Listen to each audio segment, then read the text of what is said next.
சிறகடிக்க ஆசை சீரியலோட upcoming episode என்னென்னு பார்க்கலாம்.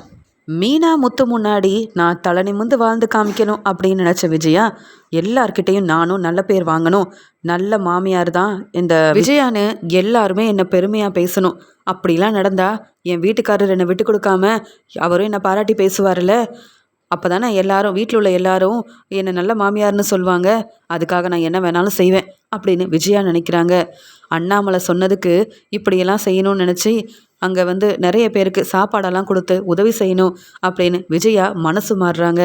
இதெல்லாம் பார்த்த பார்வதி பேரதிர்ச்சியோட பரவாயில்ல விஜயா திருந்திட்டா, இதுக்கு மேலே 3 மருமகள்கிட்டையும் நல்ல மாமியார நடந்துப்பா அப்படின்னு நம்புகிறாங்க.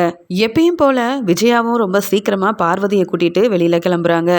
இதை பார்த்த அண்ணாமலைக்கு ஒன்றுமே புரியல. அங்கேருந்து கிளம்பும்போதே விஜயா சொல்கிறாங்க, அந்த ரோகிணியால் என் வீட்டுக்காரர் என்னை ரொம்ப திட்டாரு. அது மட்டும் இல்லை, நீ ஒரு நல்ல மாமியாருன்னு எல்லாருக்கும் நிரூபிக்கணும்னு சொல்லியிருக்காரு பார்வதி. அதனால தான் எவ்வளோ செலவானாலும் பரவாயில்லன்னு நான் மற்ற எல்லாருக்கும் உதவி செய்யணும்னு நினச்சிட்டேன். அப்போனா எல்லாரும் என்னை பாராட்டி பேசுவாங்கல்லன்னு சொல்லும்போது, பாராட்டுக்காகவோ இல்லை நல்ல பேர் வாங்குறதுக்காகவோ இப்படி செய்யக்கூடாது. எதையும் எதிர்பார்க்காம மற்றவங்களுக்கு உதவி செஞ்சேன்னா அது உனக்கு மட்டும் இல்லை உன் குடும்பத்துக்கே நல்லது அப்படின்னு சொல்கிறாங்க இங்கே பார்வதி. அதே மாதிரி விஜயாவும் எல்லாருக்குமே சாப்பாடு கொடுத்துட்ருக்காங்க. தினமும் இங்கே நீங்கள் சாப்பிடலாம், எப்போ வந்தாலும் உங்களுக்கு சாப்பாடு கிடைக்கும், நான் தான் உங்களுக்கு சாப்பாடெல்லாம் கொடுத்துட்ருக்கேன் அப்படின்னு தன்னைத்தானே பெருமையாக பேசுகிற விஜயா, நான் இப்படி தான் எப்பயுமே மற்றவங்களுக்கு உதவி செய்கிறத ஒரு எண்ணமாக வச்சிட்ருக்கேன். கவலைப்படாமல் உங்களுக்கு வேறு எந்த கஷ்டம் இருந்தாலும் என்கிட்ட சொல்லுங்கள், உங்களுக்கு ஏதாவது பண உதவி தேவைப்பட்டாலும் நானே கொடுப்பேன் அப்படின்னு வந்த எல்லார்கிட்டையும் விஜயா இப்படிலாம் பேசிகிட்ருக்க வந்தவங்களும் விஜயா பெரிய ஆள் போல், பரவாயில்ல மற்றவங்களுக்கெல்லாம் உதவி செய்கிற எண்ணம் இருக்குதே அப்படின்னு பாராட்டி பேசுகிறாங்க.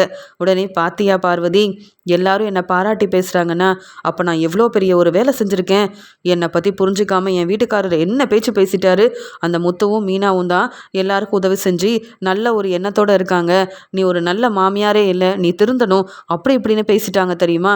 நானும் என் வீட்டில் உள்ள எல்லாருக்கும் நல்ல பேர் வாங்கி கொடுக்கணும், என் வீட்டுக்காரரை தலை நிமிர வைக்கணும்னு தான் இப்படியெல்லாம் நான் செஞ்சிட்ருக்கேன் தெரியுமா அப்படின்னு சொல்கிறாங்க. அந்த சமயம் அங்கே இங்கே முத்துவும் விஜயா இப்படி செய்கிறதெல்லாம் பார்த்துட்டு ரொம்ப சந்தோஷப்படுறாரு. விஜயா கையால் சாப்பிட்டு ரொம்ப நாள் ஆகியும் என் அம்மா கையால் சாப்பிட முடியலன்ற ஒரு மனவேதனை இருந்தது. இன்னைக்கு என் அம்மாவே எனக்கு சாப்பாடெல்லாம் கொடுக்குறாங்கல்ல அத்தை, நான் ரொம்ப கொடுத்து வச்சுருக்கேன் தான் இன்னைக்கு. அது மட்டும் இல்லை, அம்மாவே இப்படி மனசு மாறி இருக்காங்கல்ல, எனக்கு பார்க்க ரொம்ப சந்தோஷமாக இருக்குது அப்படின்னு சொல்லிட்டு போகிறாரு முத்து. வீட்டில் இருக்க ரோகிணி என்ன செய்யனே தெரியாமல் இருக்காங்க. என் அம்மாவோட ஹாஸ்பிட்டல் செலவுக்காக பணத்தை ஏற்பாடு பண்ணணும், என் அம்மாவை வீட்டுக்கு கூட்டிகிட்டு போகணும். இந்த கிறிஷ் வேற எப்போ பார்த்தாலும் அவன் என் மேலே உள்ள பாசத்தில் அம்மானு கூப்பிட்டுக்கிட்டே இருக்கான். நான் மாட்டிக்கிட்டேன்னா அவ்வளவுதான், என்ன செய்யன்னு தெரியலையே அப்படின்னு ரோகிணி யோசிக்க, அங்கே வந்த மனோஜும், என்ன ரோகிணி என்ன யோசனை பண்ணிகிட்ருக்க, இன்னும் என்கிட்ட சொல்லாமல் என்ன செய்யலான்னு, வீட்டில் உள்ளவங்களை எப்படி ஏமாத்தலான்னு யோசிக்கிறியான்னு கேட்க, மனோஜ் என்ன இப்படி பேசுகிற, நீயும் அந்த முத்து மாதிரியே பேச ஆரம்பிச்சிட்டியேன்னு கேட்கும்போது, இல்லை எனக்கு தெரியாமல் தானே அந்த சிட்டிக்கிட்ட உதவி கேட்ட, வீட்டில் உள்ள எல்லாரும் என்ன பேச்சு பேசுனாங்க உன்னால், அதுலேயும் என் தம்பி ரவி ரோகிணி அண்ணி என்ன செய்கிறாங்கன்னு கூட உனக்கெல்லாம் தெரியாதா, அப்புறம் எதுக்கு அவங்கள விரும்பி கல்யாணம் பண்ண அப்படின்னா கேள்வி கேட்டான். அதுக்கெல்லாம் காரணம் நீதானே. நம்ம வீட்டில் உள்ள எல்லாருமே உன்னையும் என்னையும் எவ்வளோ தப்பாக தெரியுமா பேசுகிறாங்க, அதுக்கு எல்லாமே காரணம் நீ தான். மீனாவும் முத்துவும் மட்டும் இல்லைனா அப்புறம் அங்கே போலீஸ்கிட்ட பேசி என்னால் உன்னை வெளியில் கொண்டு வந்திருக்கவே முடியாது. மீனா முத்து தான் பெரிய உதவி செஞ்சுருக்காங்க தெரியுமா, அதனால தான் நீ மறுபடியும் இந்த வீட்டுக்கே வந்த. அதனால் தேவையில்லாமல் எதையும் யோசித்து மறுபடியும் பிரச்சனையை வீட்டுக்கு கூட்டிகிட்டு வந்துடாத. நீ பார்த்து வெளியில் வேலைக்கு போகலனாலும் பரவாயில்ல, பேசாமல் என் கடைக்கு வா, என் கடையில் நிறைய வேலை இருக்குது, அதெல்லாம் செஞ்சாலே போதும். வெளியில் வேலைக்கு போகிறேன்னு நீ எங்கே போகிற, யார்கிட்ட பேசுகிற, யார்கிட்ட உதவி கேட்குற, ஒன்றுமே புரிய மாட்டேங்குதுன்னு சொல்லும்போது, நீ இனி கடன் வாங்கின விஷயம் ஒவ்வொன்றும் என் அம்மாவுக்கு தெரிஞ்சால் பெரிய பிரச்சனையாயிரும். அதனால் இப்போவே நீ இப்படி செய்கிற வேலையெல்லாம் நிப்பாட்டிட்டு நான் சொல்கிறத மட்டும் கேளு அப்படின்னு சொல்லிட்டு போகிறாரு மனோஜ். இந்த மனோஜ் வேற, நான் என்ன யோசனை பண்ணிகிட்ருக்கேன், இந்த மனோஜ் என்ன பேசிட்டு போகிறாரு, என் அம்மாவுக்கு ஹாஸ்பிட்டல் செலவுக்கு பணம் வேணுமே, அந்த பணத்துக்கு நான் என்ன பண்ணேன்னு யோசிச்சா வரவங்க எல்லாரும் முத்து மீனாவை தான் தலையில் தூக்கி வச்சு கொண்டாடுறாங்க. எனக்கு இந்த முத்து மீனாவை பார்த்தாலே பிடிக்கலையே அப்படின்னு யோசிக்கிறாங்க. சரி, மனோஜ் தான் இவ்வளோ சொல்கிறாரே, நான் வேலைக்கு போகலன்னா எனக்கு பண தேவை இருக்கும்ல, அப்போ மனோஜ்கிட்டயே கேட்டு வாங்குவோம் அப்படின்னு சொல்லிட்டு, மனோஜ் நீ சொல்கிற எல்லாத்தையும் நான் கேட்குறேன் மனோஜ், ஆனால் எனக்கு கொஞ்சம் இப்போ பணம் தேவைப்படுதுன்னு சொல்லும்போது, எதுக்கு பணம், யார்கிட்ட கொடுக்கறதுக்காக பணம் கேட்குற அப்படின்னு ரொம்ப கோவமாக மனோஜ் கேட்க, ஏன் மனோஜ் உனக்கு ஒரு தேவைன்னா நான் வெளியில் கடன் வாங்கி கூட உனக்கு பிரச்சனை இல்லாமல் உன்னை காப்பாற்றுறேன்ல, ஆனால் எனக்கு ஒரு தேவைன்னா இவ்வளோ கேள்வி கேட்குற, இவ்வளோத்துக்கு நான் பதில் சொன்னாதான் பணம் கொடுப்பியா அப்படின்னு கேட்கும்போது, ஆமாம், நீ பணத்தை வீண் செலவு செய்கிற. ஏன் அந்த சிட்டிக்கு பணம் தரேன்னு சொல்லி தானே இப்படி ஒரு வேலையை செய்ய சொல்லியிருப்ப. ஆனால் நான் அப்படி இல்லை, பணத்தை சேர்த்து வைக்கணும்னு நினைப்பேன்னு சொல்லும்போது, தெரியும் மனோஜ், 30 லட்ச ரூபா பணத்தை ஏமாந்தியே, அப்போ மட்டும் என்ன நீ பணத்தை சேர்த்த வச்ச. நீ எல்லாம் பேசாத மனோஜ். நீ இப்போ பெரிய கடையோட ஓனராக இருக்கனா அதுக்கு காரணம் நான். உங்கள் அப்பாவோட பணம் கிடைச்ச உடனே அதை யாருக்கும் தெரியாமல் நீ பிஸ்னஸ் ஆரம்பிக்கிறதுக்காக உனக்கு யோசனை சொன்னதே நான் தான். இல்லைனா வேலையும் கிடைக்காம எங்கேயும் வேலைக்கும் போகாமல் வீட்லேயே இருந்து அவமானப்பட்டு நின்றுப்ப. இப்போ நான் பணம் கேட்டால் தர முடியாதுன்னு சொல்கிறல, பரவாயில்ல நான் பார்த்துக்கிறேன் அப்படின்னு சொல்லிடுறாங்க. ரோகிணி, பணம் வேணும்னு வெளியில் கடன் வாங்கிட மாட்டேலன்னு கேட்க, நீ தரலனா நான் கடன் தான் வாங்குவேன் அப்படின்னு இங்கே ரோகிணி சொல்லிட்டு போகிறாங்க. இது எல்லாத்தையுமே பார்த்துட்ருக்க மீனா நினைக்கிறாங்க, என்னந்த ரோகிணி இப்படி பேசுகிறாங்க, இவங்க வீட்டில் இருக்காங்க, நேற்று வரைக்கும் வேலைக்கு போயிட்டு இருந்தாங்க, ஆனால் இப்போ பணத்தேவை இருக்குன்னு சொல்கிறாங்க, கடன் வாங்குவேன்னு சொல்லிட்டு போகிறாங்க. இந்த ரோகிணியை திருத்த முடியாது, ஏதோ ஒரு பெரிய உண்மையை மறைக்கிறாங்க. ஆனால் என்னன்னு தான் தெரிய மாட்டேங்குதுன்னு சொல்ல, ரோகிணி வெளியில் போகும்போது அங்கே இருந்த கிறிஷும், ரோகிணி ஆண்டி எப்போ வருவீங்க அப்படின்னு கேட்குறான். நான் சீக்கிரமாக வந்துடுவேன் கிஷ், வரும்போது உனக்கு ஏதாவது வாங்கிட்டு வரணுமான்னு கேட்டு ரொம்ப சந்தோஷமாக 2 பேரும் பேசிக்கிறாங்க. இதை பார்த்துட்டு மீனா சொல்கிறாங்க, கிறிஷ் நான் உன்னை கேட்கட்டுமா, உனக்கு என்ன பிடிக்குமா இல்லை ரோகிணியை பிடிக்குமான்னு கேட்கும்போது, என்ன மீனா ஆண்டி, எனக்கு 2 பேரையும் பிடிக்கும், ஆனால் ரோகிணி ஆண்டியை கொஞ்சம் அதிகமாகவே பிடிக்கும் அப்படின்னு சொல்கிறான். அந்த சமயம் அங்கே முத்து வந்துட்டு, பாத்தியா மீனா, இந்த கிறிஷுக்காக நம்ம என்னெல்லாம் செய்கிறோம், அவங்க பாட்டி கூட ஹாஸ்பிட்டல்லேருந்து கஷ்டப்படக்கூடாதுன்னு யாருமே இவனை பார்த்துக்க இல்லைன்னு கூப்பிட்டு வந்தா நம்மளை விட அந்த ரோகிணியை தான் பிடிக்குமா. ஏன் கிறிஷ், அந்த ரோகிணியை இப்படி பிடிக்கிறதுக்கு என்ன காரணம், அவங்க உன்னை பார்த்தாலே முதல்ல திட்டிகிட்டு இருந்தாங்கன்னு சொல்ல, இப்போ அவங்க மாறிட்டாங்க, எனக்கு ரோகிணி ஆண்டியை ரொம்ப பிடிக்கும், சொல்லப்போனால் இங்கேருந்து எனக்கு போகவே மனசு இல்லை தெரியுமான்னு சொல்ல, நீ கவலைப்படாத கிறிஷ், நாளைக்கு உன் பாட்டியை அங்கே வீட்டுக்கு கூட்டிகிட்டு போயிடலான்னு டாக்டர் சொல்லிட்டாங்க, இப்போ அங்கேருந்து தான் வர மீனா, நாளைக்கு கிறிஷையும் கிறிஷோட பாட்டியவும் அவங்க வீட்டுக்கு கூட்டிகிட்டு போகணும் அப்படின்னு சொல்ல, நானும் வரேங்க, அப்புறம் கிறிஷுக்கும் கிறிஷோட பாட்டிக்கும் சமைச்சு வச்சுட்டு வருவோம், அப்பப்போ அவங்களுக்கு எதுவும் தேவைன்னா அங்கே போய் பார்த்துக்கலாம்ல அப்படின்னு சொல்லி பேசிகிட்டு இருக்காங்க மீனா. ஆனால் இங்கே இப்படி பேசுனதை கேட்ட உடனே அமைதியாக அவ்வளோ நேரம் சந்தோஷமாக இருந்த கிறிஷ் ரொம்ப அமைதியாயிடுறான். ஏன் கிறிஷ், ஏன் அப்படி அமைதியாக இருக்கேன்னு கேட்க, நான் என் பாட்டி கூட எங்கள் வீட்டுக்கு போயிட்டா உங்களெல்லாம் பார்க்க முடியாதுல்ல, இங்கே இருந்த வரைக்கும் நான் ரொம்ப சந்தோஷமாக இருந்தேன், அதுவும் ரோகிணி ஆண்டி எனக்கு என்ன வேணும்னு ஒவ்வொன்றையும் பார்த்து பார்த்து செஞ்சாங்கல்ல, அதனால தான் அப்படின்னு ரோகிணியை விட்டு கொடுக்காம இப்படியெல்லாம் கிறிஷ் பேசும்போது மீனாவுக்கும் முத்துவுக்கும் சந்தேகம் வருது. ஆனால் அவங்களுக்கு ஒன்றுமே புரியலை. உடனே முத்துவும், பரவாயில்ல கிறிஷ், உனக்கு எதுவும் தேவைன்னா உடனே நீ ஃபோன் பண்ணனா நான் வாங்கிட்டு வந்துடுவேன் சரியா, அதுக்காக நீ இங்கேயே இருந்தாலும் எங்கள் அம்மாவை பற்றி தெரியும்ல, விஜயா பாட்டி ரொம்ப கோவப்படுவாங்கல்லன்னு சொல்ல, சரி முத்துமாமா நீங்கள் என்ன சொன்னாலும் சரிதான் அப்படின்னு சொல்லிட்டு கிறிஷும் அவங்க பாட்டி கூட அவங்க வீட்டுக்கு போகிறதுக்கு பற்றி பேசிகிட்டு இருக்காரு. அண்ணாமலை, ஏமா மீனா, இந்த விஜயாவை பாத்தியா, எங்கே போனானே தெரியலையே, ரொம்ப நேரமாகுது அப்படின்னு சொல்ல, மாமா உங்களுக்கு தெரியாதா என்ன, அத்தை வெளியில் ஏதோ மற்றவங்களுக்கு உதவி செய்ய கிளம்பி போயிருக்காங்களாம், அதுலேயும் உங்கள் பையன் கூட அத்தை உதவி செய்கிறத பார்த்துருக்காங்க மாமா, வந்தவங்க எல்லாருக்குமே சாப்பாடு கொடுத்துட்டு இருந்தாங்களா அத்தை, இப்படி அத்தை மனசு மாறுவாங்கன்னு நான் எதிர்பார்க்கவே இல்லை அப்படின்னு மீனா சொல்கிறத கேட்டுட்டு உடனே அண்ணாமலையும், உண்மையாமா, நீ சொல்கிறது உண்மையா, அதுவும் நம்ம விஜயாவா இப்படி மற்றவங்களுக்கு உதவி செய்யணும்னு நினைக்கிறா, நீங்கள் 2 பேரும் உதவி செஞ்சாலே இதெல்லாம் எதுக்குன்னு கேட்குறவ விஜயா, இப்படி மனசு மாறின விஜயாவை நான் பார்ப்பேன்னு எதிர்பார்க்கவே இல்லைன்னு சொல்லும்போது உடனே முத்துவும், ஆமாப்பா, இன்னைக்கு நான் அந்த பக்கமாக போயிருந்தேன், அப்போ தான் அம்மாவை பார்த்தேன், வந்தால் எல்லாருக்கும் சாப்பாடு கொடுத்துட்டு இருந்தாங்க, ரொம்ப நாள் கழிச்சு நானும் சந்தோஷமாக அங்கே உட்காந்து சாப்பிட்டுட்டு வந்தேன்ப்பா, சாப்பாடு ரொம்ப ருசியாக இருந்தது, என்ன அம்மாவுக்கு இன்னும் என் மேலே உள்ள கோவம் தான் போகலை, பரவாயில்லப்பா, என்ன அம்மா மகனாக ஏற்றுக்கலனாலும் வந்த எல்லார்கிட்டேயும் ரொம்ப சந்தோஷமாக பேசிகிட்டு இருந்தாங்க,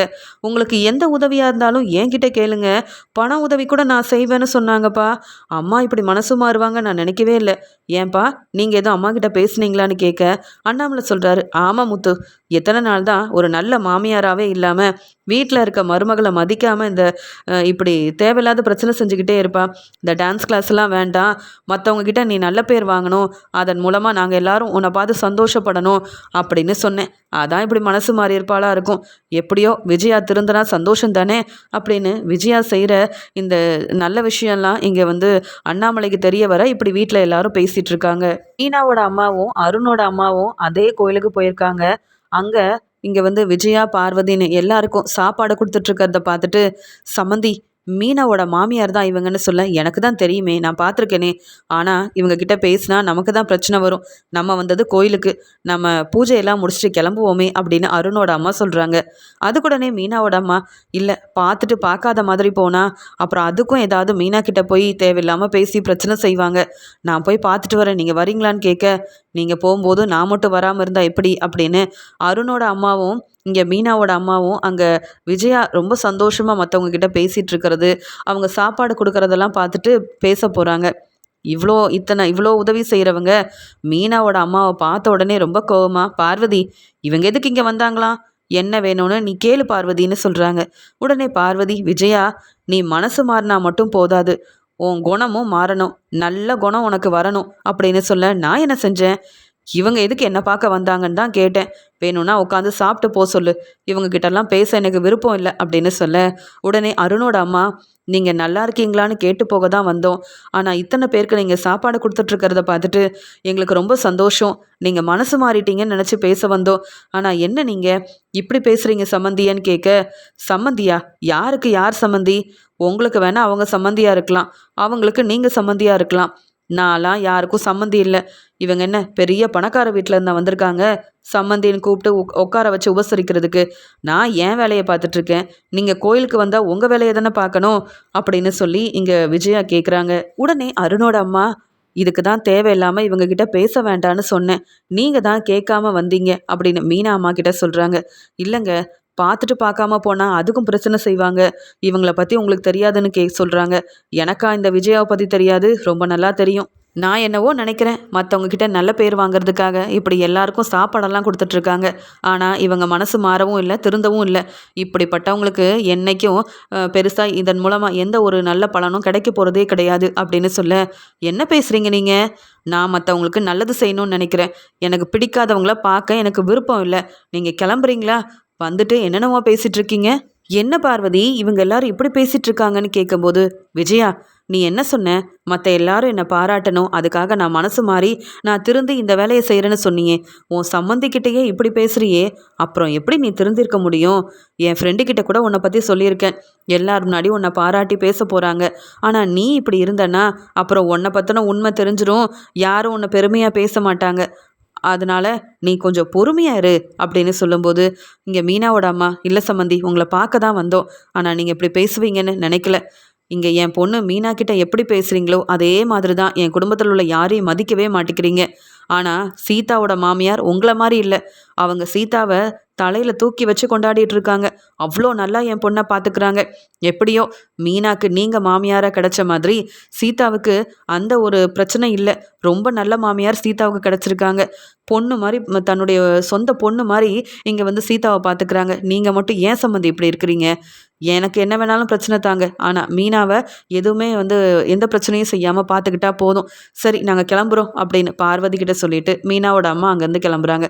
பாத்தியா பார்வதி, நான் என்ன இவங்களை கூப்பிட்டேன்னா வந்து என்ன பேச்சு பேசிட்டு போகிறாங்கன்னு, நான் என்னவோ நல்ல மாமியாரே இல்லையா, இதெல்லாம் சொல்லி சொல்லி தான் என் வீட்டுக்காரர் என்னை திட்டுறாரு, இவங்களும் இப்படி பேசிட்டு போகிறாங்க, நான் நல்ல மாமியார் தான்னு எல்லாருக்கும் புரிய வைக்கிறேன்னா இல்லையான்னு பாரேன் அப்படின்னு சொல்லிட்டு, பார்வதி அதான் உன் ஃப்ரெண்டு இருக்காங்கல்ல, அவங்க பெரிய வேலை பார்க்குறாங்களே, அவங்கக்கிட்ட என்னை பற்றி சொல்லு, அப்போ தானே எல்லோரும் முன்னாடி என்னை பாராட்டி பேசுவாங்க, அவங்க அப்படி சொன்னாங்கன்னா அதுக்கப்புறம் எல்லாருக்கும் என்னை பற்றி தெரிய வரும்ல, அக்கம் பக்கத்தில் உள்ளவங்க சொந்தக்காரங்க தெரிஞ்சவங்கன்னு எல்லாரும் நான் மற்றவங்களுக்கு உதவி செஞ்சு இப்படி வந்து எனக்கு நல்ல பேர் கிடச்சிருக்குன்னு, அதுவும் இந்த மீனாவோட அம்மாக்கெல்லாம் தெளிவாக புரியணும், அந்த மாதிரி உன் ஃப்ரெண்டுக்கிட்ட பேசி எனக்கு ஏதாவது உதவி செய்கிறியா, நான் இன்றைக்கி தான் இந்த மாதிரி உதவியெல்லாம் செஞ்சிட்ருக்கேன், ஆனால் அவங்களுக்கு நீ அதை சொல்லக்கூடாது, நிறைய நாள் வந்து இந்த மற்றவங்களுக்கெல்லாம் நான் உதவி செய்கிறத ஒரு வேலையாகவே வச்சுருக்கேன், சம்பாதிக்கிற பணம் வந்து இந்த மாதிரி தான் நான் செலவு செய்கிறேன், அது மட்டும் இல்லாமல் நிறைய பேரை படிக்க வைக்கணும்லாம் ஆசைப்பட்றேன், மற்றவங்களுக்கு பணம் கொடுத்து உதவி செய்கிறேன்னு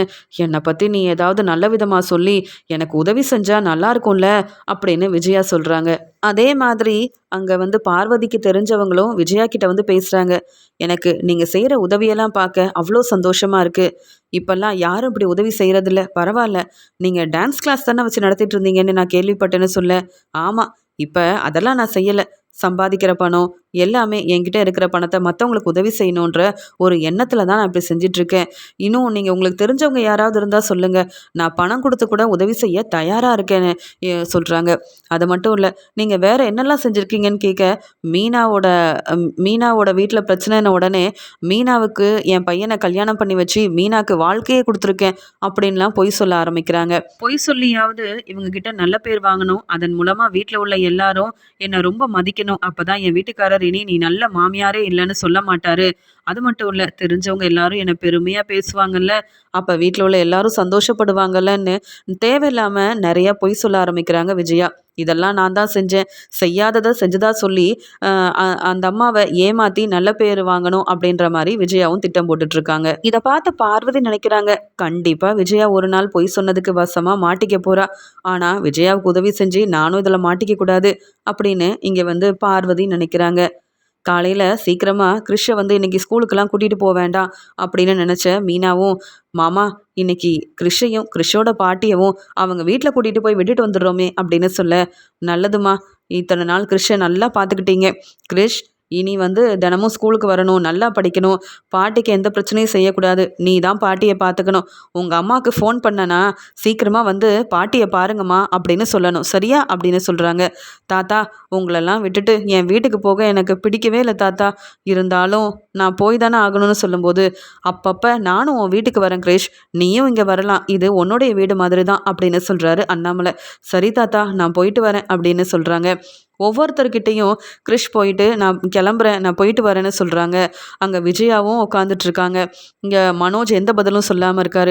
ரோகிணி நினைக்கிறாங்க, நாம தான் அந்த ஹாஸ்பிட்டலுக்காக பணம் கட்டணும்னு நினச்சேன், அதான் முத்து மீனா கிறிஷை கூட்டிகிட்டு போகிறாங்கல்ல, அவங்களே பணம் கட்டட்டும், நான் அங்கே ஹாஸ்பிட்டல் போகிறத இவங்க பார்த்துட்டாங்கன்னா பிரச்சனை வரும், இப்போ என்கிட்ட பணமும் இல்லை, அதனால அவங்களே பணத்தை கொடுத்துட்டு வரட்டும், அதுக்கப்புறமா நம்ம அம்மா கிட்ட கொஞ்சம் பணம் கொடுத்து முத்துக்கிட்ட திருப்பி தர சொல்லிடலாம், இப்போ நம்மக்கிட்ட பணம் இல்லை, வெளியில் போக முடியாது, அப்படியே நான் கிளம்பி போனாலும் எங்கே போகிறேன்னு மனோஜ் மட்டும் இல்லை விஜயாத்தையும் கேள்வி கேட்பாங்க.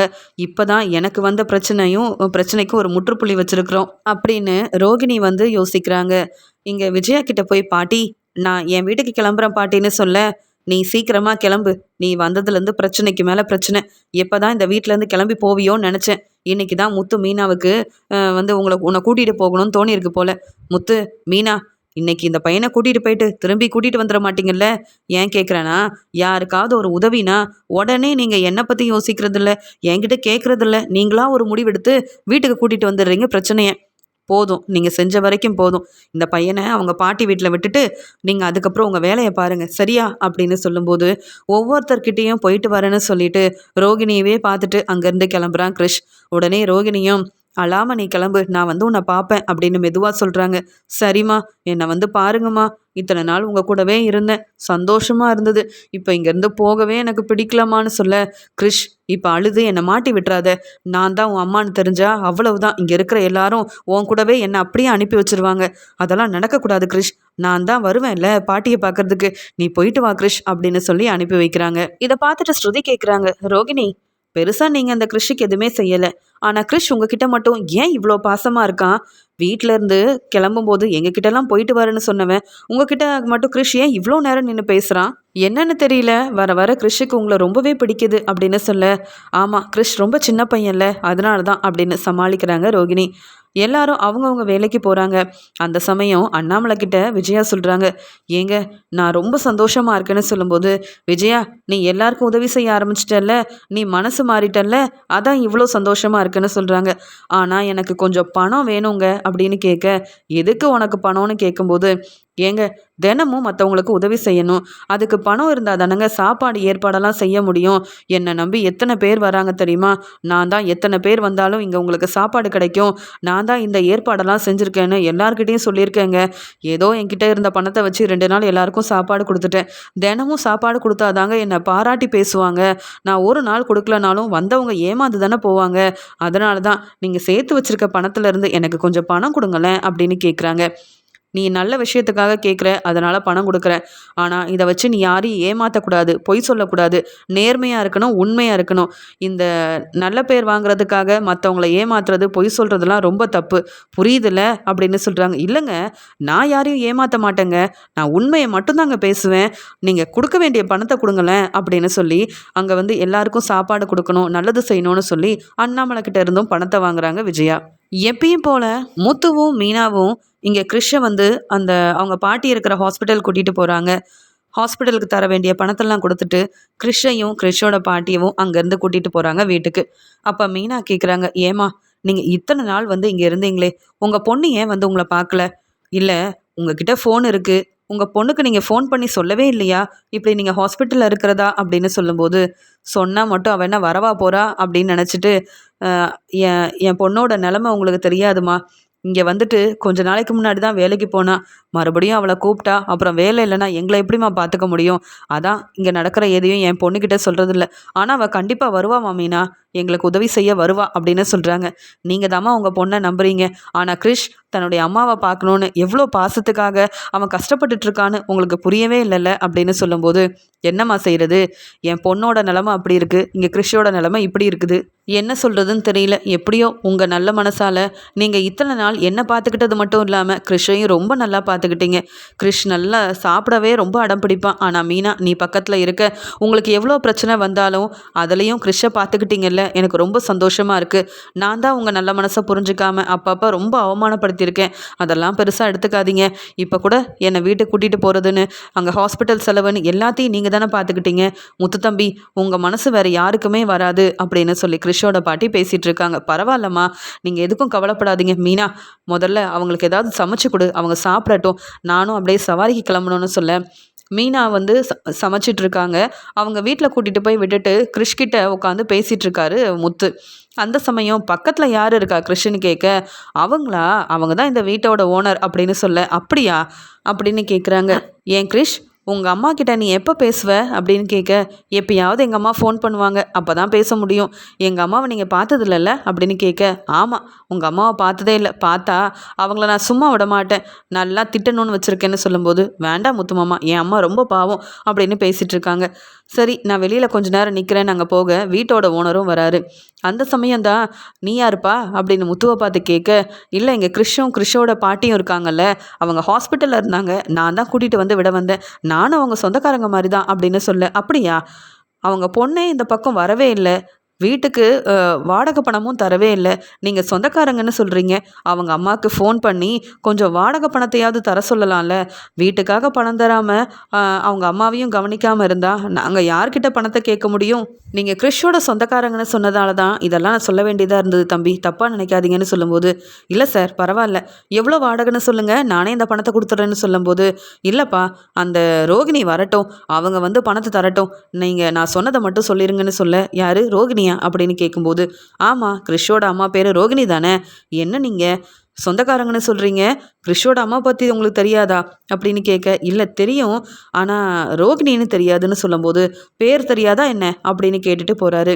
என்ன ரோகிணின்னு சொல்கிறாங்க, நம்ம வீட்டில் உள்ள ரோகிணியா என்ன, யாரை சொல்கிறாங்கன்னு தெரியலையே, முதல்ல இவர்கிட்ட அந்த ரோகிணியோட ஃபோன் நம்பரை வாங்குவோமா அப்படின்னு சொல்லி யோசிக்கிறாங்க. இங்கே வந்து முத்து வீட்டோட ஓனர் அங்கேருந்து கிளம்பும் போதே, சார் சார் கொஞ்சம் நில்லுங்களேன், அந்த ரோகிணியோட ஃபோன் நம்பர் உங்ககிட்ட இருக்கா, நான் சொந்தக்காரங்க தான், பெருசாக உங்ககிட்ட பேசுகிறதில்ல, அந்த ஃபோன் நம்பர் மட்டும் கொடுங்க, நான் ஃபோன் பண்ணி பேசினா கண்டிப்பாக உடனே பணத்தை அனுப்பி வச்சுருவாங்க சார், அதனால தானே சொல்ல.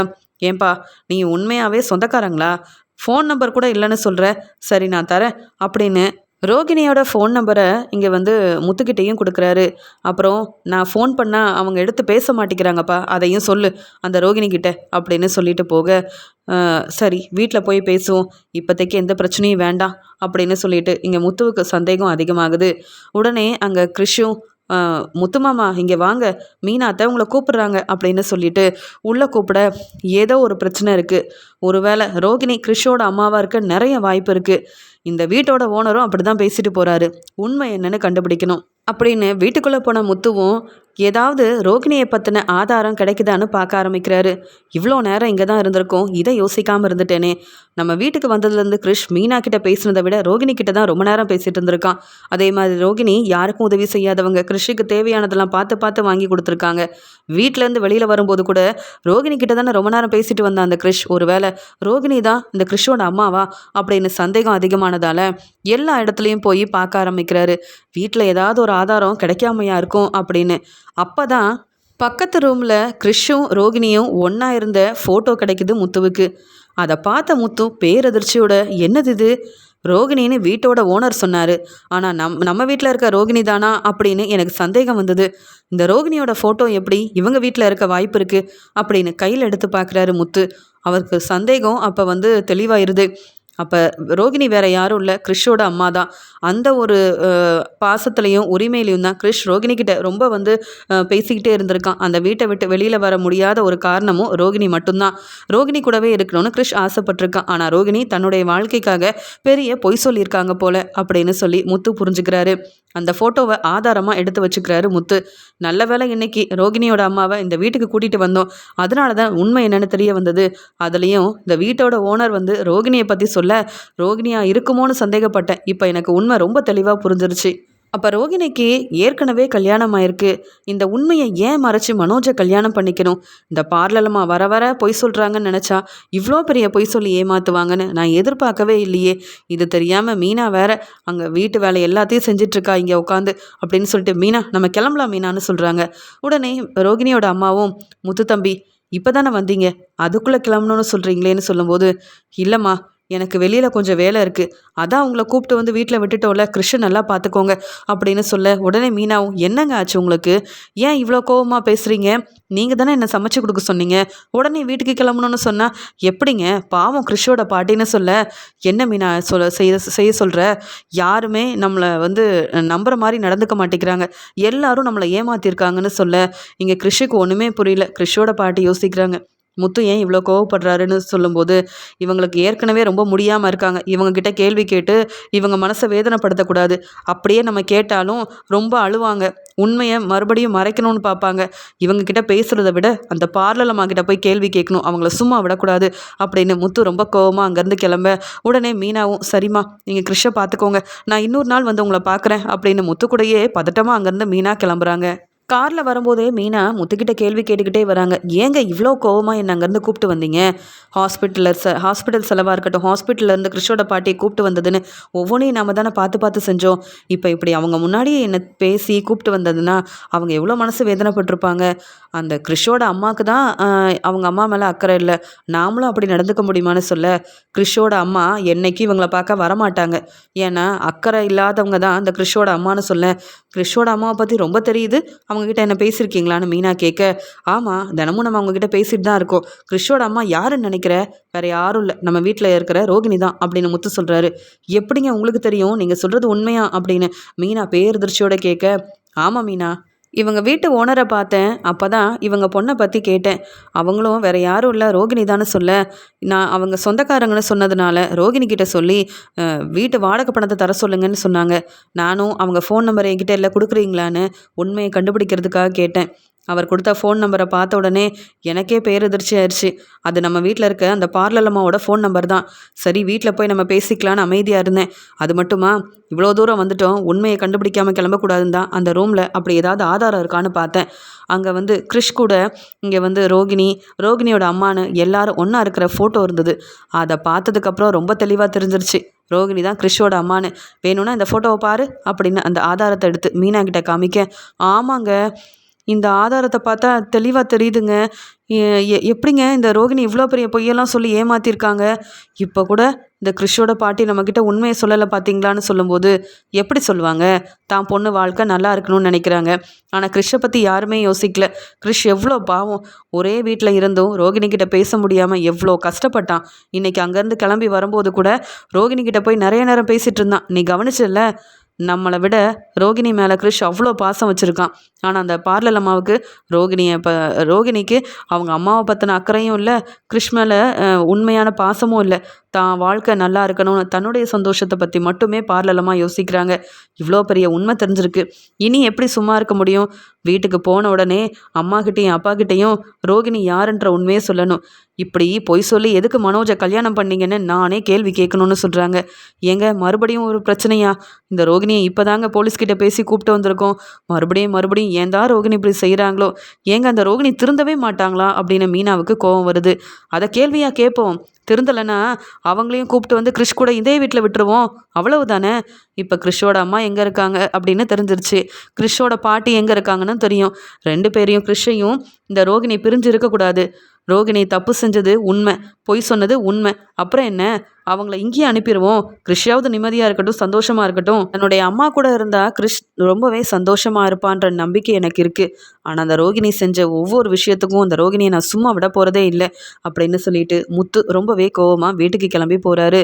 ரோகிணி பார்லர்லேருந்து வராங்க. வந்த உடனே வீட்டில் இருக்க வேலை எல்லாத்தையும் செஞ்சிட்ருக்காங்க. விஜயா திட்டிடக்கூடாது, அப்புறம் மீனா முத்து முன்னாடி நாம தான் அவமானப்பட்டு நிற்கணும்னு விஜயா சொல்கிறதுக்கு முன்னாடியே எல்லா வேலையும் ரோகிணி செஞ்சிட்ருக்காங்க. மீனாவும் முத்துவும் வீட்டுக்கு வந்த உடனே இங்கே ரவியும் ஸ்ருதியும் கேட்குறாங்க, என்ன மீனா, கிறிஷ் அவங்க பாட்டி கூட அவங்க வீட்டில் விட்டுட்டு வந்துட்டீங்களா?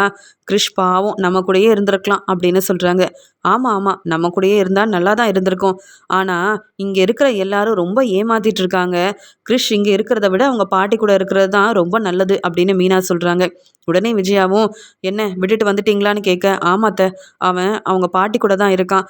அப்பப்போ நாங்கள் போய் பார்த்துக்குறோம் தன்னு சொல்லும்போது, அதெல்லாம் ஒன்றும் வேண்டாம், அவங்க பாட்டி கவனிச்சுப்பாங்க, இல்லைனா அந்த கிறிஷோட அம்மா வந்து கவனிச்சுப்பாங்க. நீங்கள் யார் இன்னும் அவங்களுக்கு உதவி செஞ்சிட்ருக்கிறதுக்குன்னு கேட்குறாங்க. உடனே இங்கே முத்து சொல்கிறாரு, அந்த கிறிஷோட அம்மா தான் கொஞ்சம் கூட பாசமே இல்லாமல் கவனிக்காமல் அவங்க வேலையை மட்டும் பார்த்துட்ருக்காங்களே அப்படின்னு சொல்ல, உடனே அண்ணாமலை, ஏன்பா முத்து, கிறிஷோட அம்மா யாருன்னே உனக்கு தெரியாது, எல்லாம் தெரிஞ்ச மாதிரியே பேசுகிறேன்னு சொல்லும்போது, என்னப்பா நீங்கள், கிறிஷோட அம்மாவை நம்ம எல்லாருக்குமே தெரியும்ப்பா அப்படின்னு முத்து சொல்கிறாரு. எல்லாருமே முத்துவை பார்த்துட்ருக்க ரோகிணி திருன்னு முழிக்கிறாங்க. என்ன இந்த முத்து தேவையில்லாமல் பேசுகிறான், எல்லாருக்கும் கிறிஷோட அம்மாவை தெரியும்னா என்னை பற்றி தான் பேசுகிறானா அப்படின்னு ரோகிணி யோசிக்கிறாங்க. உடனே ஸ்ருதி, முத்து என்ன சொல்ல வராரு மீனா, எனக்கு ஒன்றுமே புரியல. கிறிஷோட அம்மா வீட்டுக்கு வந்திருந்தாங்களா, பார்த்தீங்களா, அதை பற்றி தான் பேச வரீங்களா என்னன்னு கேட்கும்போது முத்து சொல்கிறாரு, பலகுரலே, கிறிஷோட அம்மா இங்கே வந்து நம்ம வீட்டுக்கு தான் வந்திருக்காங்க, அவங்க எப்படி அங்கே வருவாங்கன்னு கேட்கும்போது, யாரை பற்றி பேசுகிறீங்க அப்படின்னு ஸ்ருதி கேட்கும்போது, யார், இந்த பார்லர் அம்மாவை பற்றி தான் அப்படின்னு சொல்ல, உடனே அண்ணாமலை, என்னது நம்ம ரோகிணியா அப்படின்னு கேட்கும்போது, ஆமாப்பா, நமக்கு இந்த ரோகிணியை இப்போ தான் தெரியும், ஆனால் கிறிஷுக்கு அப்போவே தெரியும். ஏன்னா கிறிஷோட அம்மா வேற யாரும் இல்லை, இந்த ரோகிணி தான்ப்பா அப்படின்னு சொல்கிறாரு. இதை கேட்ட உடனே இங்கே மீனாவும், ஆமாம், நாங்கள் சொல்கிறது உண்மைதான், கிறிஷை விடுறதுக்காக அவங்க பாட்டி வீட்டுக்கு போயிருந்தோம், ஹாஸ்பிட்டல் செலவு எல்லாத்தையும் நாங்கள் தான் பார்த்துக்கிட்டோம். ரோகிணியை பற்றி அவங்க எதுவுமே சொல்லலை, என் கிறிஷ் கூட எதுவுமே சொல்லலை.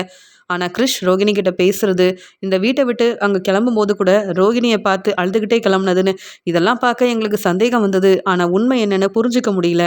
அங்கே போனதுக்கப்புறமா பக்கத்தில் தான் அந்த வீட்டோட ஓனர் இருந்தாங்க. அவங்க மூலமாக ரோகிணியோட ஃபோன் நம்பர் கிடச்சிது. அதை பார்த்த உடனே தெரிஞ்சுக்கிட்டோம் இது ரோகிணியோட ஃபோன் நம்பர் தான். ஆனால் எப்படி இவங்க வந்து கிறிஷோட அம்மா ரோகிணின்னு சொல்கிறாங்கன்னு எங்களுக்கு கொஞ்சம் புரியல. இந்த ஆதாரத்தை பார்த்த உடனே நாங்கள் ரொம்ப தெளிவாக புரிஞ்சுக்கிட்டோன்னு அங்கே எடுத்த ஆதாரத்தை அப்படியே வீட்டில் உள்ள எல்லாருக்கிட்டையும் காமிக்க, உடனே அண்ணாமலையும், ஏமா ரோகிணி என்னம்மா செஞ்சு வச்சுருக்கேன்னு கேட்க, இல்லை இவங்க என்ன சொல்கிறாங்கன்னு எனக்கு புரியல. ஏன் முத்து, நீங்கள் அவங்கள கூப்பிட்டு போய் விட்டுட்டு தேவையில்லாமல் பிரச்சனை செஞ்சு என்ன அவமானப்படுத்தணும்னு பொய் சொல்கிறீங்களான்னு கேட்கும்போது, என்ன ரோகிணி, ஆதாரம் என்னன்னு சொல்கிறோம், வீட்டோட ஓனர் பேசுனதையும் சொல்கிறோம், வேணும்னா அவரை வர வைக்கட்டுமா, அவர் சொன்னால் நம்புவீங்களா அப்படின்னு கேட்க, இல்லை வேண்டாம் அப்படின்னு சொல்கிறாங்க. ஏன் வேண்டாம், அவர் வந்தால் உங்களை தெளிவாக கண்டுபிடிச்சிருவார் அப்படி தானே. ஏற்கனவே அந்த வீட்டோட ஓனர் சொன்னார், இங்கே ரோகிணி வந்து எப்பயுமே நாங்கள் இங்கே தான் இருப்போம்னு சொன்னாங்களாம் முதல்ல. அதுக்கப்புறம் இந்த பக்கமே வரதில்லை, இந்த அம்மாவை கவனிச்சிக்க யாருமே இல்லைன்னு சொன்னது மட்டும் இல்லாமல் மாதம் தர வேண்டிய பணத்தை கூட நீங்கள் தரலையாமே. இப்படி உங்கள் அம்மா மேலேயும் அக்கறை இல்லாமல் உங்கள் பையனையும் கவனிக்காமல் பொய் சொல்லி எங்கள் குடும்பத்தை நல்லா ஏமாத்திட்டு இருக்கீங்களே, அது ஏன்னு எனக்கு தெரிஞ்சாகணும். ஏன் இந்த உண்மையை மறைச்சிங்க, சொல்கிறீங்களா இல்லையா அப்படின்னு முத்து கேட்கும்போது, இதுக்கு மேலே நம்ம என்ன பொய் சொன்னாலும் இந்த முத்து சும்மா விட மாட்டானே அப்படின்னு தலை குனிஞ்சு நிற்கிறாங்க ரோகிணி. உடனே இங்கே விஜயாவும், இந்த ஆதாரத்தை பார்த்ததுக்கு அப்புறமா தான் இவ்வளோ நேரம் முத்துவும் மீனாவும் எதுக்காக இந்த ரோகிணியை பற்றி இப்படி பேசிகிட்டு இருந்தாங்கன்னே புரிய வருது. என்னது இது, ரோகிணியோட அம்மா நீதானா? இதெல்லாம் யாருக்கும் தெரியக்கூடாதுன்னு உன் அம்மாக்கிட்டேயும் உன் பையன்கிட்டையும் சொல்லி எங்ககிட்ட இந்த உண்மை தெரிஞ்சிடக்கூடாதுன்னு நீ இப்படிலாம் செஞ்சு வச்சிருக்கல அப்படின்னு கேட்கும்போது, இல்லை ஆண்டி, அப்படி இல்லை ஆண்டி அப்படின்னு சொல்கிறாங்க. உடனே மனோஜும், போதும் போதும், நீ எதை பற்றி யோசிக்கிறியோ எனக்கு பிரச்சனை வரும்னு நான் பயந்துக்கிட்டே இருந்தேன். எதையோ பற்றி யோசிச்சுக்கிட்டே இருந்தேன். இப்படி எங்களை எப்படி ஏமாத்தலான்னு தினமும் உட்காந்து யோசிப்ப போல. நீ சொல்கிறது எல்லாமே பொய்யா தான் இருக்கும். முத்து, மீனா, நான் கூட நீங்கள் ரோகிணியை பற்றி இப்படி கேள்வி கேட்டப்ப எனக்கு கோவம் வந்தது. நீங்கள் ஏதோ தேவையில்லாமல் ரோகிணியை பிரச்சனை செய்கிறீங்கன்னு நினச்சேன். ஏன் பொய் சொல்கிறீங்கன்னு கூட நினச்சேன். இந்த ஆதாரத்தெல்லாம் பார்த்ததுக்கப்புறமா அதுவும் அந்த வீட்டோட ஓனர் ரோகிணியோட ஃபோன் நம்பரை கொடுத்து மாட்டி விட்டாருல, அப்போவே புரிஞ்சுக்கிட்டேன் இது எல்லாமே ரோகிணியோட திட்டம் தான்னு அப்படின்னு. மனோஜ் ரொம்ப கோவமாக ரோகிணி கிட்ட பேச, மனோஜ், அவங்க 2 பேரும் இப்படி ஏதாவது சொல்லி என்னை இந்த வீட்டை விட்டு வெளியில் அனுப்பணும்னு நினைப்பாங்க. நான் செஞ்சதும் தப்பு தான். அதுக்காக நீ எல்லாரும் முன்னாடி என்னை விட்டு கொடுத்து பேசலாமா? நீ வேணுன்றதுக்காக தான் நான் உண்மை எல்லாத்தையும் மறைச்சேன்னு சொல்லும்போது, என்ன எப்போ பார்த்தாலும் இப்படியே பேசிகிட்டு இருக்க? நான் வேணும் என்னை கல்யாணம் பண்ணிக்கணும், நீ கல்யாணம் பண்ணிக்கணும்னு ஆசைப்பட்டிருந்தா நீ உண்மையை சொல்லில என்னை கல்யாணம் பண்ணியிருக்கணும். நீ சொல்கிறது எல்லாமே பொய்யா இருக்குது. எதை நம்புறதுன்னு கூட எனக்கு தெரியல.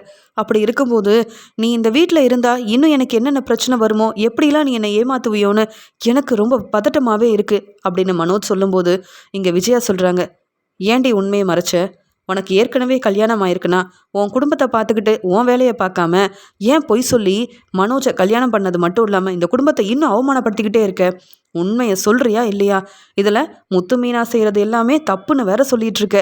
அவங்க மட்டும் உண்மையை கண்டுபிடிச்சி ஆதாரத்தோட உண்மையை நிரூபிக்கலனா நீ இன்னும் பொய் சொல்லி ஏமாத்திக்கிட்டே இருந்திருப்பல்ல.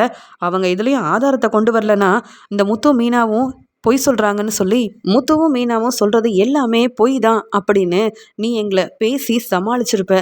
இந்த பிரச்சனையை அவங்க பக்கம் திருப்பியிருப்ப.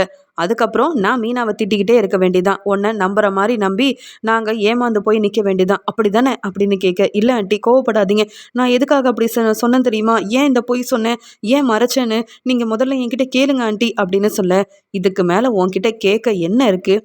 நீ சொல்கிறது எல்லாமே பொய்யா தானே இருக்கும். உண்மையவா சொல்ல போகிற? என் மாமியார் வந்தாங்க, போனா போதுன்னு உன்னை மன்னிச்சு இந்த வீட்டில் தங்க விட்டேன். அவங்க முன்னாடியே நீ பொய் தானே சொல்லியிருக்க. இப்போ மட்டும் புதுசாக என்னடி இப்போ உண்மையவா பேச போகிற அப்படின்னு இருந்த கோவத்தில் எல்லார் முன்னாடியும் பலார்னு இங்கே ரோகிணியை வெளுத்து வாங்குறாங்க. என்னை மன்னிச்சிருங்க ஆண்டி, இனி இப்படி பொய் சொல்ல மாட்டேன்னு சொல்ல இனியும் வேற பொய் சொல்வியா? அதான் உண்மை தெரிஞ்சிருச்சே, இந்த வீட்டில் இருந்தால் தானே நீ பொய் சொல்வ. இனி உனக்கு வீடு இது இல்லை, உன் அம்மா உன் பையன் எங்கே இருக்காங்களோ அங்கே தாண்டி இருக்கணும். இதுதான் எங்கள் முடிவுன்னு சொல்ல, உடனே அண்ணாமலையும், மனோஜ், இனி இந்த ரோகிணி வேணும்னா நீயும் இங்கேருந்து கிளம்பிரு. இதுக்கு மேலே உங்களால் எனக்கு எந்த பிரச்சனையும் வரக்கூடாது. இப்போ கூட அப்பா நிம்மதியாக இருக்கணும் நீயும் நினைக்கல, நம்ம மாமனார் சந்தோஷமாக இருக்கணும் நிம்மதியாக இருக்கணும்னு அந்த ரோகிணியும் நினைக்கல. இப்படிப்பட்ட மருமக இந்த வீட்டுக்கு தேவையே இல்லை. அதனால் ரோகிணியோட அந்த பையவும் ரோகிணியோட துணியெல்லாம் எடுத்து வெளியில் வை. ரோகிணி எடுத்துகிட்டு இங்கேருந்து கிளம்பட்டும். இதுக்கு மேலே ரோகிணி இருந்தால் அப்புறம் கோவத்தில் நானே வேறு முடிவெடுக்க வேண்டியதாயிரும். போலீஸை வர வச்சு ரோகிணியை மாட்டி விட்டாலும் மாட்டி விட்டுருவேன். ரோகிணி செஞ்ச தப்புக்கு எனக்கு அவ்வளோ கோவம் வருதுன்னு சொல்கிறாரு அண்ணாமலை. இல்லை அங்கிள், நீங்கள் அப்படிலாம் முடிவெடுத்துடாதீங்கன்னு சொல்லும்போது, இந்தா இது உன்னுடைய பை தான், எடுத்துகிட்டு இங்கேருந்து கிளம்பு. இதுக்கு மேலே உனக்கு இந்த வீட்டில் இடம் இல்லை அப்படின்னு விஜயா வெளுத்து வாங்கின மாதிரியே அண்ணாமலையும் தன்னுடைய முடிவில் ரொம்பவே உறுதியாக இருக்க, இதை எதிர்பார்க்காத ரோகிணி எல்லார்கிட்டேயும் மன்னிப்பு கேட்டு அழுகிறாங்க. மீனா, முத்து, நீங்கள் தானே என்னை மாட்டி விட்டீங்க, நீங்களே எனக்காக பேசுங்களேன். நான் இங்கேருந்து கிளம்பி போனால் என் அம்மா எவ்வளோ கஷ்டப்படுவாங்க. நான் ஒரு நல்ல வாழ்க்கை வாழணும், நான் பிடிச்ச மாதிரியே மனோஜ் கூட சந்தோஷமாக இருக்கணும் தான் இத்தனை நாள் என் அம்மா கூட என்னை பற்றின உண்மையை உங்ககிட்டலாம் சொல்லாமல் இருந்தாங்க. இப்படி என்னை மாட்டி விட்டுட்டீங்களே, நீங்கள் 2 பேரும் மட்டும் இந்த வீட்டில் சந்தோஷமாக இருக்கணும், நான் அவமானப்பட்டு இந்த வீட்டை விட்டு போகணும்னு நினச்சிட்டிங்களா? எனக்காக விஜய் அத்தைக்கிட்டேயும் அண்ணாமலை மாமா கிட்டேயும் மீனா நீங்கள் பேசுங்க, கண்டிப்பாக அவங்க கேட்பாங்கன்னு சொல்லும்போது உடனே முத்து சொல்கிறாரு, இப்போ கூட நாங்கள் உண்மையை சொல்லி உன்னை மாட்டி விட்டுட்டோன்னு எங்கள் மேலே உனக்கு கோபம் வருதுல்ல, நீ திருந்த மாட்ட. என் அப்பா எடுத்த முடிவு ரொம்ப சரிதான். பார்லலம்மா, நீங்கள் செஞ்சது எவ்வளோ பெரிய தப்புன்னு புரிஞ்சுக்காமல் பேசிகிட்டு இருக்கீங்கன்னு நினைக்கிறேன். நீங்கள் செஞ்ச தப்புக்கு நல்லா அனுபவிக்கணும், அப்போ தான் திருந்துவீங்க. இங்கே இருந்தீங்கன்னா நல்ல வசதியான வாழ்க்கை, என்ன வேணாலும் சொல்லி ஏமாத்தலான்ற எண்ணம் உங்களுக்கு இருக்குது. அங்கே உங்கள் பையனை போய் நல்லா பார்த்துக்கோங்க, நாங்கள் உங்களுக்கு உதவி செய்ய முடியாது பார்லலம்மா, ஏன்னா நீங்கள் அப்படிப்பட்ட வேலையை செஞ்சுருக்கீங்கன்னு சொல்ல, உடனே மீனாவும், ஆமாங்க, எங்களால் உங்களுக்கு உதவி செய்ய முடியாது. இனியாவது கிறிஷை நல்லா பார்த்துக்கோங்க, உங்கள் அம்மாவையும் அக்கறையாக பார்த்துக்கோங்க, அவ்வளவுதான் சொல்ல முடியும் அப்படின்னு மீனா ரொம்ப கோவமாக ரோகிணி கிட்ட சொல்கிறாங்க. ரவி, ஸ்ருதின்னு எல்லாரும் ரோகிணியை கேள்வி கேட்குறாங்க. எந்த பதிலும் பேச முடியாமல் ரோகிணி எல்லார்கிட்டேயும் மன்னிப்பு கேட்டு தலை குனிஞ்சு நிற்கிறாங்க ரோகிணி.